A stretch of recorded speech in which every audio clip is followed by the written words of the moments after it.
안녕하세요. 고유한 이슈 분석의 유상훈입니다. 금일은 탈중앙화의 시대가 다가온다라는 주제로 웹 3.0, 메타버스 그리고 NFT까지 말씀드리도록 하겠습니다.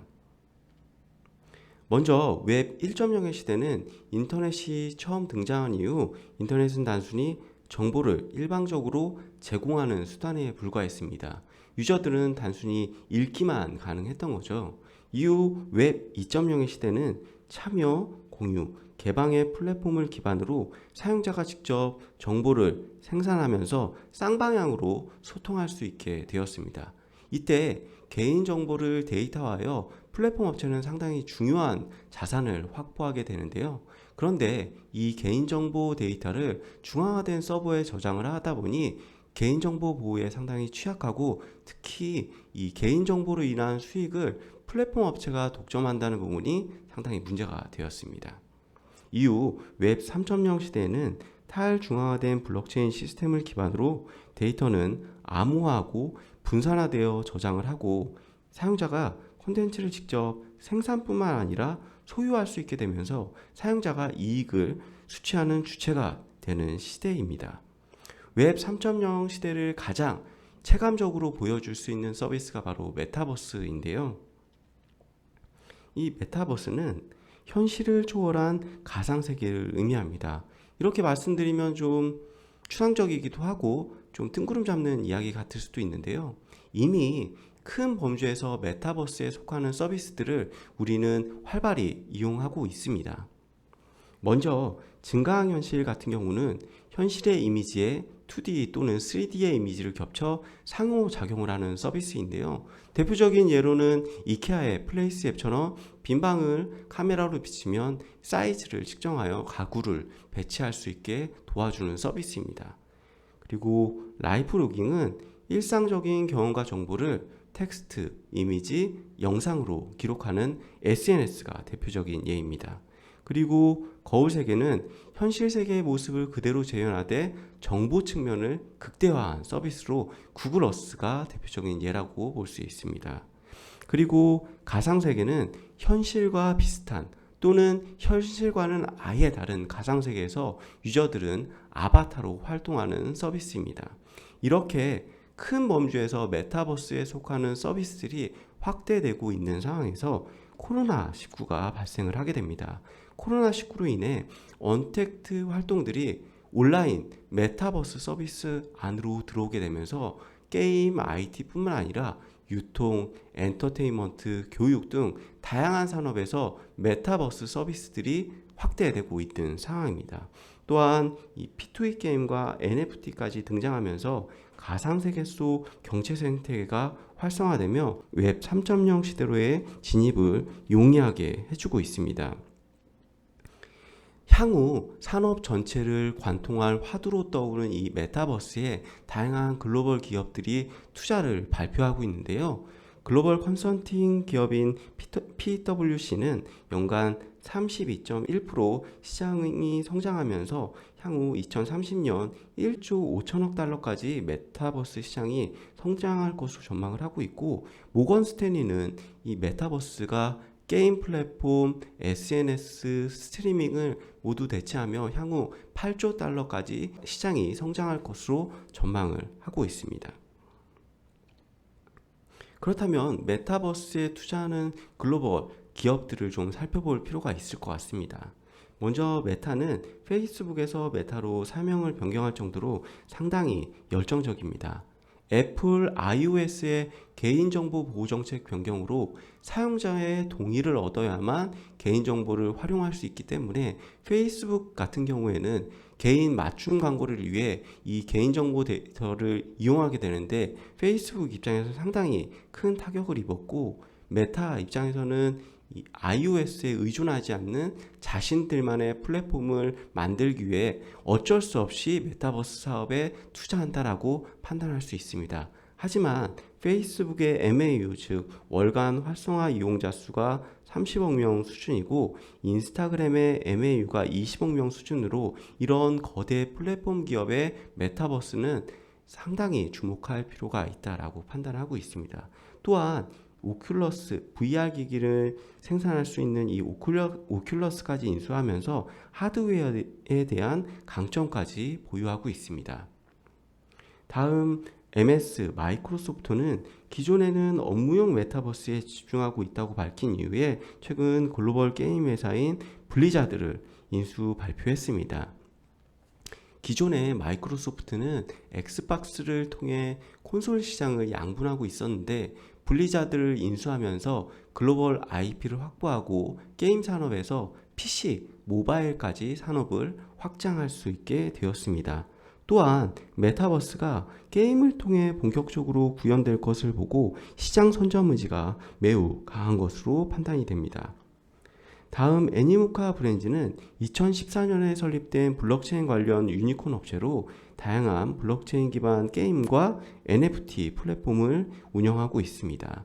개방형 메타버스 생태계 구축을 위해 블록체인 게임과 디파이, 거래소 등 다양한 글로벌 150여 개 기업에 투자를 하고 있습니다.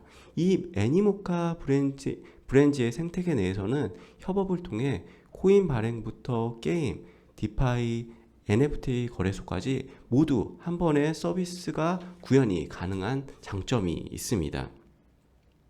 또한 국내 대표적인 플랫폼 업체인 카카오의 신임 남궁훈 대표는 미래의 먹거리 사업으로 메타버스를 언급하며 사회적 요구에 가장 가깝고 우리가 가장 잘 할 수 있는 도전이다 라고 메타버스를 언급하였고, 이 외에도 다양한 기업들이 메타버스에 대한 사업 진출과 투자를 발표했습니다.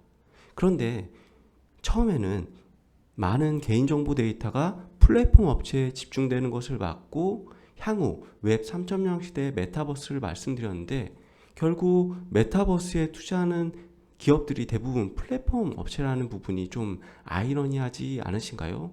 먼저 대표적인 탈중앙화된 메타버스 서비스로는 이 디센트럴랜드와 샌드박스가 있고, 중앙화된 서비스는 로블록스나 제페토가 있습니다. 블록체인 기술 측면에서 중앙화된 메타버스는 허구다라고 언급을 하기도 하고, 테슬라의 일론 머스크나 트위터의 창업자인 잭 도시처럼 암호화폐의 진심인 인사들이 웹 3.0을 비난하는 경우도 있습니다. 제 판단에는 메타버스와 탈중앙화가 꼭 필요 충분 조건은 아닌 것 같습니다. 향후 메타버스 시장이 커지면서 중앙화된 메타버스와 탈중앙화된 메타버스가 서로 공존하며 성장할 가능성이 높다라고 판단을 하고 있습니다. 다만 이 메타버스 내에서 NFT 적용 분야가 확대될 것으로 전망을 하고 있습니다. 그렇다면 NFT에 대해서 좀 말씀드릴 필요가 있을 텐데요. NFT는 블록체인 기술을 기반으로 토큰마다 고유한 이식값이 부여되어 대체 불가능한 토큰입니다. 이 NFT의 등장으로 기존에는 자산으로 고려되지 않았던 이 디지털 자산의 원본과 소유권을 NFT를 통해 증명할 수 있게 되면서 디지털 자산의 가치가 재평가되고 투자 자산으로서 가치를 가질 수 있게 되면서 새로운 시장이 만들어지고 있습니다. 특히 방금 말씀드린 것처럼 메타버스 내에서 이 NFT는 경제활동의 주요 거래수단 역할을 할 것으로 전망을 하고 있습니다. NFT 시장 규모에 대해서 말씀을 드리겠습니다. 먼저 NFT 시장은 지난해 하반기에 상당히 큰 폭으로 성장을 하였고, 가장 큰 NFT 글로벌 거래소인 오픈시는 지난해 월간 거래액을 뛰어넘는 거래액을 올해 1월에 기록한 것으로 나오고 있습니다. 이후 2월, 3월에는 가격 조정이 좀 있는 상황인데요. 기본적으로 NFT는 암호화폐를 환전해서 구매를 하기 때문에 암호화폐 가격에 연동될 수밖에 없고, 아직까지는 상당히 이 가격 변동폭이 큰 상황입니다. NFT 활용 사례에 대해서 좀 말씀드릴 텐데요. 먼저 디지털 수집품을 말씀드리겠습니다. 여기서 말씀드릴 크립토펑크나 뒤에 나오는 BAYC NFT 같은 경우는 여러분들께서 주변 지인들의 SNS 프로필 사진으로 보신 경험이 있을 텐데요. 먼저 크립토펑크는 2017년 라바랩스에서 이더리움 블록체인을 기반으로 남자, 여자, 유인원, 외계인, 좀비 캐릭터의 다양한 헤어스타일과 액세서리를 추가해서 블록체인으로 등록해 판매를 하면서 이게 NFT의 효시로 알려지면서 상당히 최근 고가에 판매되고 있는 상황입니다. 이 크립토펑크는 헤어스타일과 액세서리가 다양한 이 특성이 많을수록 고가에 매매가 되고 있는 상황입니다. 다음 BAYC NFT는 유가랩스에서 원숭이 캐릭터 10,000개를 NFT로 발행하였는데 최근 앞서 말씀드린 크립토펑크의 최저 가격보다 BAYC NFT 최저 가격이 더 높은 가격을 형성하면서 매우 주목받고 핫한 NFT 중 하나라고 보실 수 있습니다. 이 왼쪽에 있는 BAYC NFT는 저스틴 비버가 구매한 NFT이고 이 외에도 래퍼 에미넴이나 농구스타 스테픈 커리 같은 셀럽들이 이 BAYC NFT를 구매하면서 상당히 이슈가 되었습니다. 또한 활발한 커뮤니티를 구축을 하고 있는데요. 이 BAYC NFT 구매자들만을 대상으로 화려한 오프라인 파티를 열고 전시회도 열고 이 외에도 다양한 무료로 NFT를 이 구매자들에게만 나눠주기도 합니다. 아디다스는 BAYC NFT를 구매한 이후에 아디다스 트레이닝복을 입은 이 원숭이 캐릭터를 공격적으로 마케팅으로 활용을 하고 있습니다. 그리고 앞서 말씀드렸던 애니모카 브랜드와는 협업을 통해 BAYC NFT를 활용한 P2E 게임을 올해 2분기 중으로 출시할 계획입니다.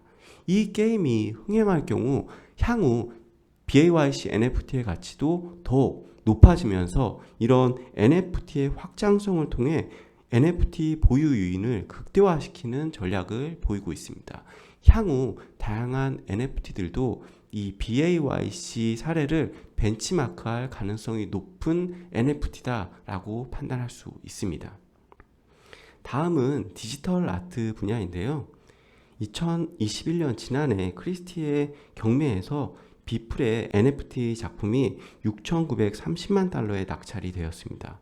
이후 경쟁 업체인 소더비의 경매에서도 디지털 아트 경매가 커지면서 디지털 아트 규모는 상당히 커지고 있습니다. 이 미술 작품 디지털 아트의 NFT는 작품에 대한 권리를 나눠 여러 명이 수익을 얻을 수 있다는 특징이 있습니다. 다음 NFT 활용 사례에서 게임은 상당히 중요한 의미를 가지고 있습니다. 먼저 왼쪽에 있는 크립토키티는 캐나다의 데퍼랩스가 이 최초로 만든 블록체인 게임인데요. 고양이 캐릭터를 교배하고 수집, 육성하는 게임입니다. 오른쪽에 있는 엑시 인피니트는 베트남의 스카이 마비스가 개발한 지금까지 가장 흥행한 이 블록체인 게임으로 볼 수 있는데요. 이 엑시 캐릭터를 통해 전투, 수집, 육성을 할 수 있습니다. 전투에서 승리를 할 경우에는 이 SLP라는 자산을 통해 보상을 받는데 이 캐릭터의 레벨이 높을수록 SLP 보상량이 많기 때문에 레벨을 높이기 위해서 SLP를 소모하게 되는 게임이라고 보실 수 있습니다. 엑시 인피니티 게임은 게임성을 인정받기보다는 코로나19로 인해 필리핀에서 실직한 사람들이 소위 쌀먹이라고 하죠. 아이템을 팔아서 쌀을 먹는다는 이 쌀먹 유저들이 상당히 많이 유입이 되면서 상당히 흥행한 게임이다 라고 판단할 수 있습니다. 과거 게임에서 게임 속 자산은 게임 내에서만 존재를 했고 소유권은 게임 개발사에 있었기 때문에 게임 요소나 정책 변경에 따라서 게임 속 자산의 가치는 변동되는 흐름을 보였습니다.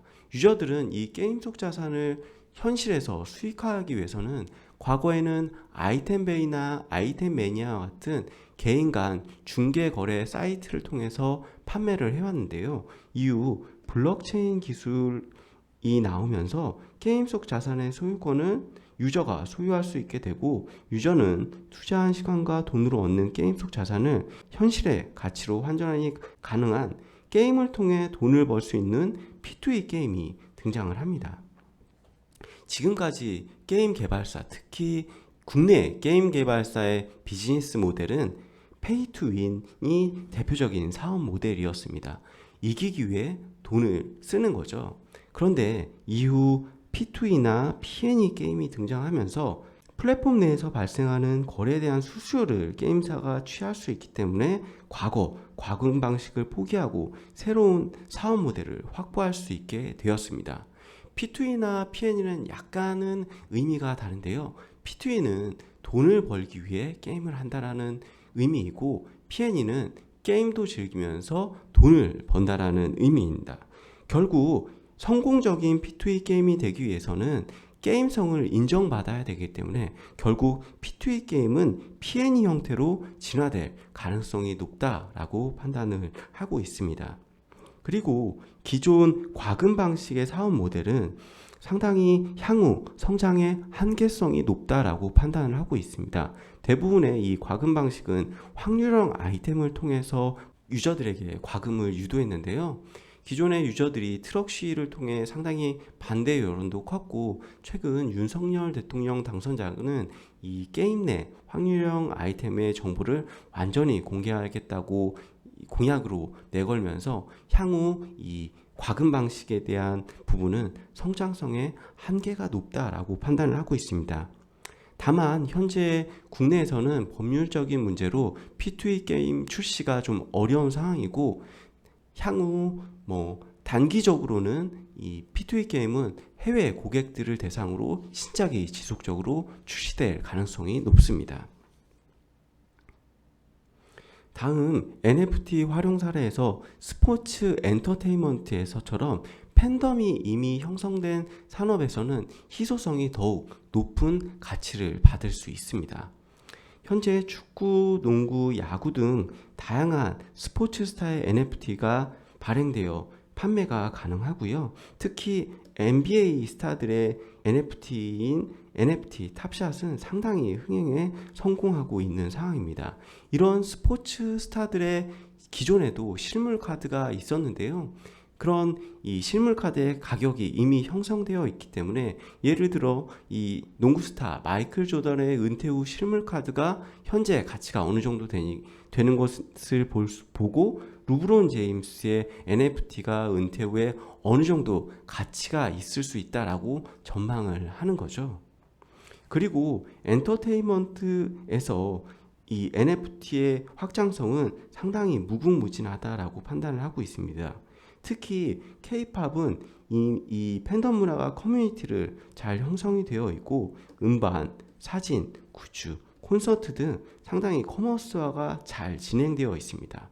오른쪽에 있는 이 BTS의 포토카드가 상당히 고가에 판매가 되고 있고, 최근 리오프닝을 통해 콘서트가 재개되면서 이 콘서트 티켓의 리셀 가격도 상당히 큰 폭으로 성장하고 있는 상황입니다. 그래서 국내 엔터테인먼트사들은 이 NFT에 공격적인 투자 계획을 발표하고 있는데요. 일단 처음부터 이 아티스트를 활용한 NFT를 판매해 매출을 올릴 수도 있겠지만, 엔터테인먼트사들은 이 팬덤 활동을 열심히 한 팬들에게 무료로 NFT를 나눠주고, 향후 이 NFT의 가치가 올라갈수록 매매가 되면 로열티를 수취할 수 있기 때문에 지속적이고 반복적인 매출을 확보할 수 있게 되는 것입니다. 다음 NFT 활용 사례로 금융을 좀 말씀드릴 텐데요. 탈중앙화된 금융 시스템 디파이는 금융회사를 끼지 않고 금융 서비스를 제공하는 것입니다. 현재 활발히 이용하고 있는 디파이로는 암호화폐를 일정 기간 예치하면 암호화폐로 이자를 주는 스테이킹이나 암호화폐를 맡기고 다른 암호화폐로 대출받는 서비스 등이 있는데요. NFT에서도 다양한 금융 서비스들이 등장하고 있습니다. 향후 국내에서도 이 디지털 자산 시장이 커질수록 다양한 금융 서비스가 성장할 것으로 전망이 되는데요. 현재 은행은 자금 세탁 방지 가이드라인에 따라 직접 암호화폐를 수탁할 수는 없기 때문에 시중은행은 블록체인 수탁업체에 지분 투자를 하고 있고, 증권사들은 이 디지털 자산 수탁 및 다양한 관련된 사업 진출을 위해 현재 상당히 많은 것을 준비 중인 것으로 확인되고 있습니다. 또한 글로벌 결제 시스템 회사인 마스터카드나 비자는 NFT를 구매할 때 암호화폐 환전 없이 바로 구매할 수 있는 서비스를 계획하고 있고요. 뉴욕 증권거래소의 NFT 거래소 진출도 계획 중인 것으로 확인되고 있습니다. 현재 활발하게 거래되고 있는 NFT 거래소는 대표적으로 오픈시, 라리블, 바이낸스 등 대부분이 해외 플랫폼인데요. 그 중에서도 오픈시가 가장 높은 점유율을 보이고 있습니다. 이 외에도 국내에도 다양한 NFT 거래소가 있지만 아직은 조금 미미한 수준이고요. NFT는 대부분 이더리움 블록체인 기술을 기반으로 만들었기 때문에 이 암호화폐 이더리움으로 거래가 되고 있는 상황입니다. 잘 아시겠지만 비트코인 등 암호화폐를 불법으로 금지하고 있는 중국 정부도 NFT는 육성 움직임을 보이고 있습니다. 중국 정부가 직접 개발, 운용하는 블록체인 네트워크에 기업과 개인이 NFT를 발행, 유통할 수 있는 서비스를 현재 지원하고 있는 상황입니다. 다음에는 NFT 성장 배경을 말씀드릴 텐데요. 이 NFT의 성장이 당장의 만족감을 주는데 소비하는 MZ세대의 플렉스 문화로 해석하는 경우가 많이 있습니다.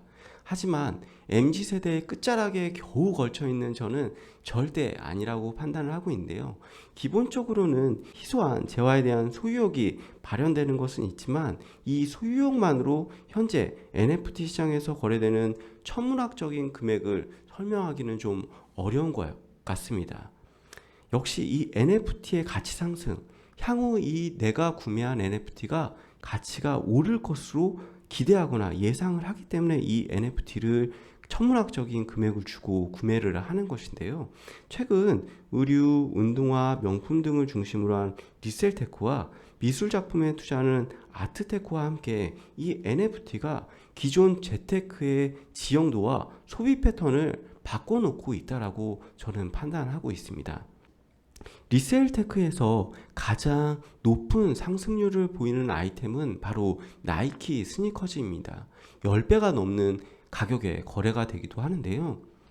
이 나이키는 유무형 자산에 모두 NFT를 적용하기 위해 NFT 업체인 아티팩트를 최근에 인수했고요. NFT 기술을 활용한 제품의 정품 여부를 NFT로 활용을 하고 향후 당사의 제품의 희소성을 더욱 높일 계획입니다. 이 외에도 명품업체들이 NFT 적용을 검토하고 있는 상황입니다. 다음은 NFT 산업의 리스크에 대해서도 좀 말씀을 드리겠습니다. NFT 무언가를 올리면 당연히 수요가 생기겠지라는 안이한 생각을 하면 리스크는 상당히 높을 수밖에 없습니다. NFT 수요를 뒷받침하는 것은 신뢰와 유동성인데 그 신뢰가 상실되면 유동성은 급격히 떨어질 수밖에 없습니다.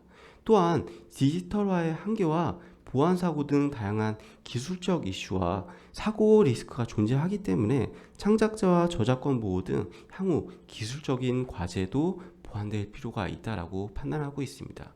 최근에는 이 NFT의 수수료 및 네트워크 부하 문제가 등장을 하고 있는데요. 여기 보시면 이더리움 가스비 추이를 좀 보실 수가 있습니다. 대부분 NFT가 이더리움 기반으로 메인넷을 활용하기 때문에 가스비가 폭등하고 있는데요. 특히 이런 디파이 같은 서비스가 성장을 하면서 트랜잭션, 즉 블록체인 내 거래 내역들을 기록하는 이 트랜잭션 양이 늘어날수록 가스비는 상승할 수밖에 없고 속도는 떨어질 수밖에 없습니다. 따라서 이더리움도 지속적으로 업그레이드를 하고 있고, 이 외에도 메인넷을 이더리움이 아닌 솔라나나 클레이튼처럼 다른 블록체인 네트워크를 활용하기도 하고요. 이 외에도 이더리움을 메인넷으로 활용하되 레이어 2 개념으로 다른 블록체인 네트워크를 활용하면서 트랜잭션을 좀 분담하는 방법들까지 다양한 방법들이 나오고 있는 상황입니다. 이 외에도 자금 세탁이나 세금 적용 이슈도 있는데요. 아직까지 국내에서는 NFT의 법적 정의가 이루어지지 않은 상황으로 윤석열 대통령 당선자는 가상자산 공약을 통해 이 디지털 자산의 제도권 편입을 비롯한 세부 가이드라인이 곧 발표될 것으로 기대가 됩니다. 네, 지금까지 탈중앙화의 시대가 다가온다라는 주제로 웹 3.0과 메타버스 그리고 NFT까지 좀 말씀을 드렸는데요. 향후 이 신산업이 얼마나 어떻게 성장할지 지켜보시면서 관련 기업들을 옥석 가리기를 하신다면 투자에 도움이 되실 것으로 판단됩니다. 지금까지 시청해 주셔서 감사합니다.